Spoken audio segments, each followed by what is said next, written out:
Good day everyone, I'm Teacher Teens and welcome to my YouTube channel.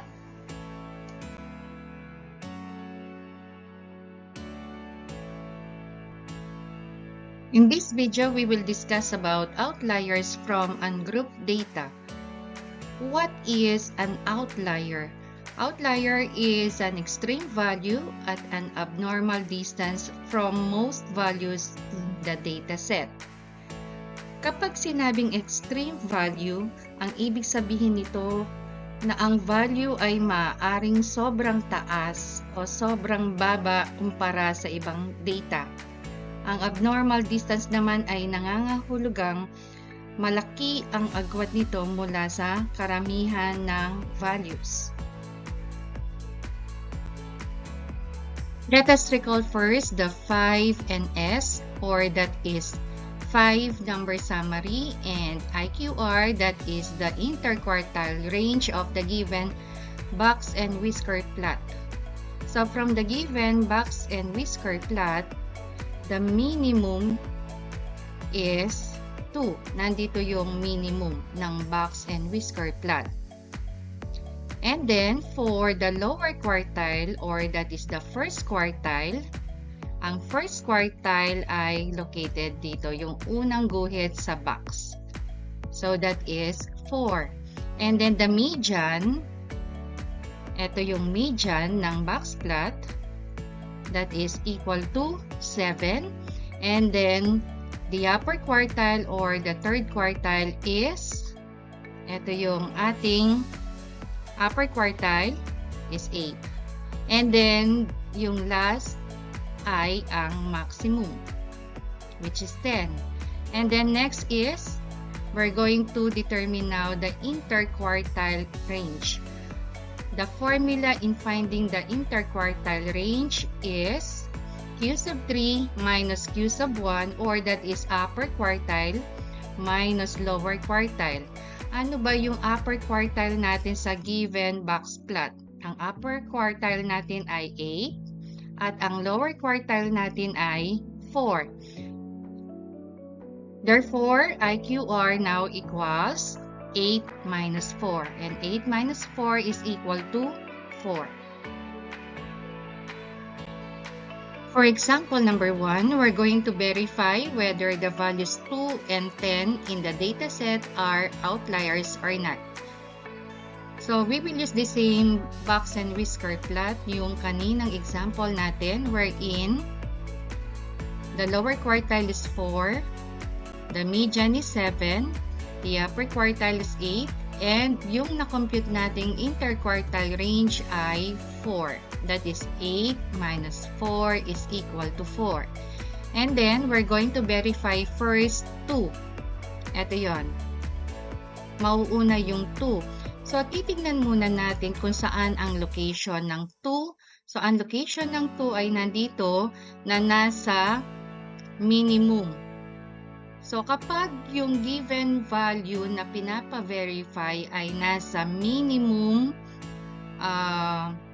whisker, so, ang gagamitin nating formula ay Q sub 1 minus 1.5 times IQR. Lower quartile minus 1.5 times the interquartile range. And then magsa-substitute na tayo. Q sub 1 is 4. Ito yung Q sub 1 natin, which is equal to 4. And then minus 1.5. And then IQR natin ay 4. And then next, we will copy 4. And then 1.5 times 4 equals 6. So, 4 minus 6 equals negative 2. Ito yung value ng equation natin Q sub 1 minus 1.5 times IQR, negative 2. So, ang rule natin sa outliers ay if a value is less than the value of Q sub 1 minus 1.5 times IQR, then it is considered as outlier. Ito ang gagamitin nating rule kapag ang given value ay nasa minimum whisker.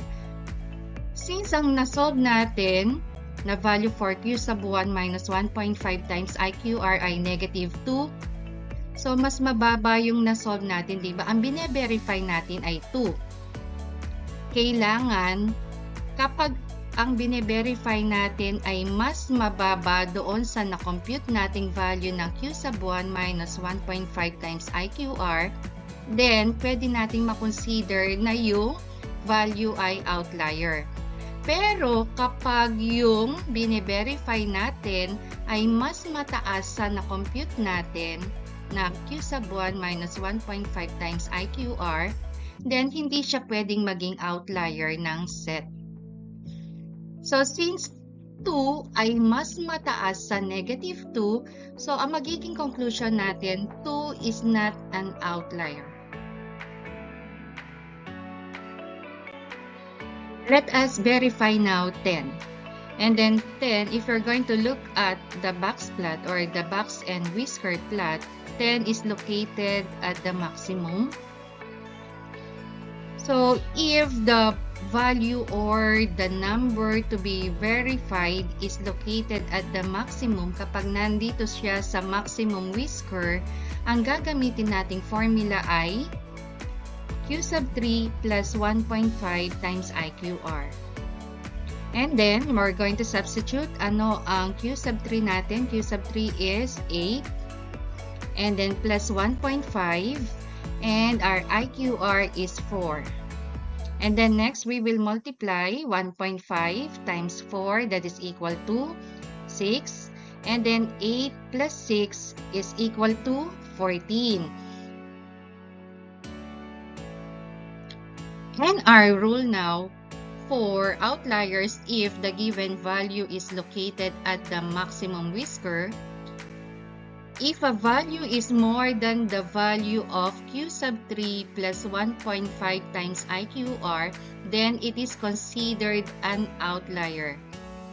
Kapag daw yung given value ay mas mataas sa value ng Q sub 3 plus 1.5 times IQR, then yung given number or yung value ay outlier. Dito, ang given value ay 10. Ang nasolve nating value nito ay 14. So, mas mataas yung nasolve natin. Yung given value ay mababa sa nasolve natin. Ibig sabihin, 10 is not an outlier. Let's have example number 2. Verify whether the values 27 and 59 are outliers or not.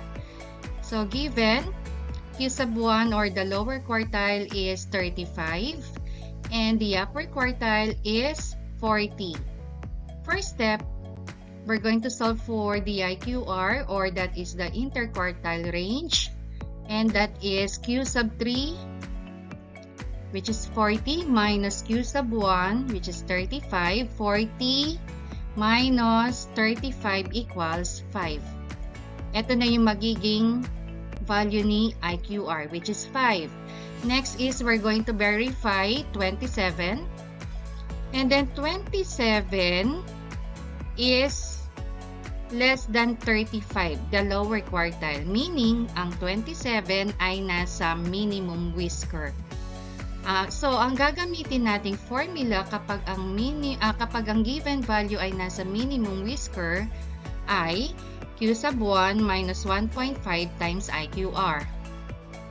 Magsa-substitute na tayo. So, Q sub 1 equals 35 minus 1.5 times ang IQR natin ay 5. And then next, we will copy 35 minus 1.5 times 5 is 7.5. And then 35 minus 7.5 is equal to 27.5. Ang na-compute natin na value ng Q sub 1 minus 1.5 times IQR ay 27.5. Sa rule natin sa outlier, kapag ang value ay nasa minimum whisker, so kapag yung value na pinapa-verify ay less than dun sa value nito, then the given value is an outlier.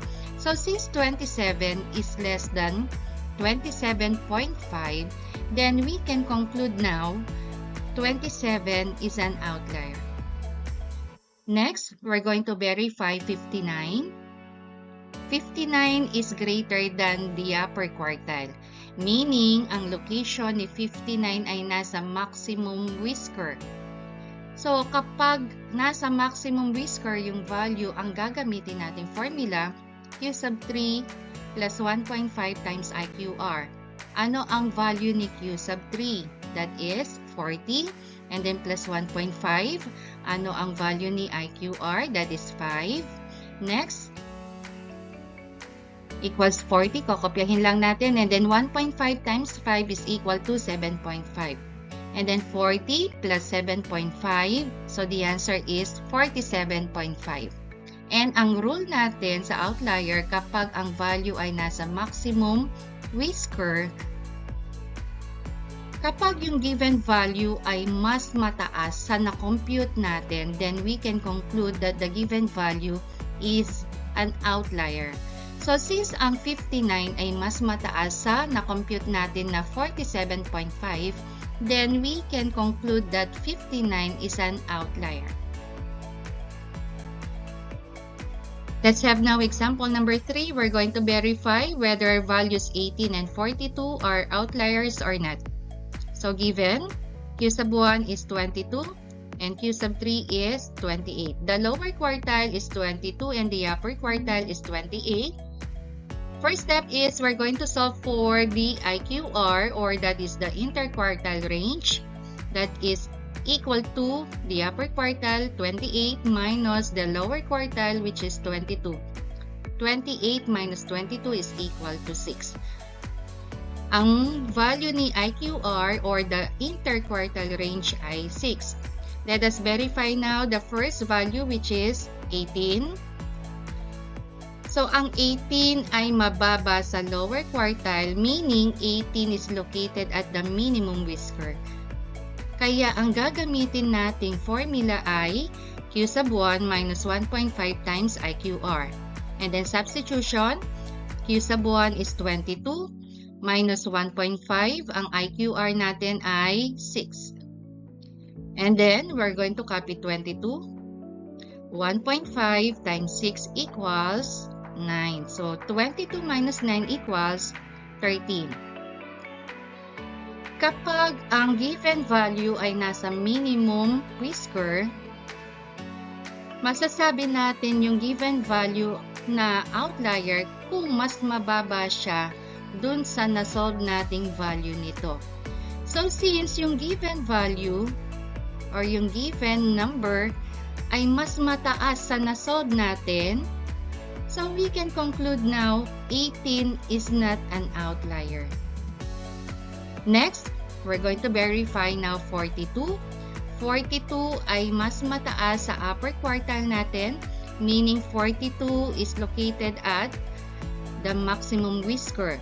Kaya ang formula ay Q sub 3 plus 1.5 times IQR. Substitution, so we have 28 plus 1.5, and then ang IQR natin ay 6. And then we will copy 28. 1.5 times 6 equals 9. And then 28 plus 9 equals 37. Kapag yung given value ay nasa maximum whisker, we can say that the given value is an outlier if the number or the value is greater than or more than the value of Q sub 3 plus 1.5 times IQR. So, since dito yung value ay 42, 42 ay mas mataas sa 37, then we can conclude that 42 is an outlier. Thank you for watching. Please don't forget to like, share, and subscribe.